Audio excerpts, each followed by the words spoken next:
এই ব্রো, টাঙ্কি হয়ে গেছে ফুল। এখন টাকা দিতে করেন না কোনো ভুল। চাও চলো টাকা দেন। ওকে ভাই, দিচ্ছি। কত টাকা হয়েছে ভাই? জাস্ট অনলি 1500 টাকা ব্রো। হেই মিয়া, 1500 টাকা মানে এত টাকা দিয়ে আরম না কুমে কম মিয়া। আমরা এই পাম্পের রেগুলার কাস্টমার।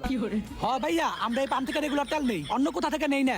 এই ভাই, আপনারা কি পাগল নাকি মেন্টাল? এই পেট্রোল পাম্পে তেল নাকি কোনো দামাদামি হয়? 1500 টাকা দিয়ে লাগবো ভাই, ফিক্সড। অসম্ভব, আমরা এই পাম্পের রেগুলার কাস্টমার। 1500 টাকা জীবনও দিম না। কি রে পাগলা, আবার খেপ লোকে? অনেক হইছে, ব্যাপারটা আমি বুঝছি।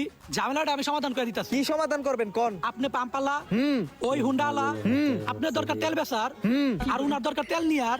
তাইলে ভাই আর কোনো কথা হইব না। আপনি 250 টাকা কম রাখেন, আমরা রেগুলার কাস্টমার, আমরা এই থেকে তেল ভরি। ও ঠিক কইছে। হলার করে হলাই গাড়ি থেকে নাম। এই তুই দিকে আয়। ও ভাই, ওই রফিক কই রে? তাড়াতাড়ি অ্যাম্বুলেন্স ফোন দে। পাগলা গাড়িতে নিয়ে এলাম, দুইটা পাগল পাইছি।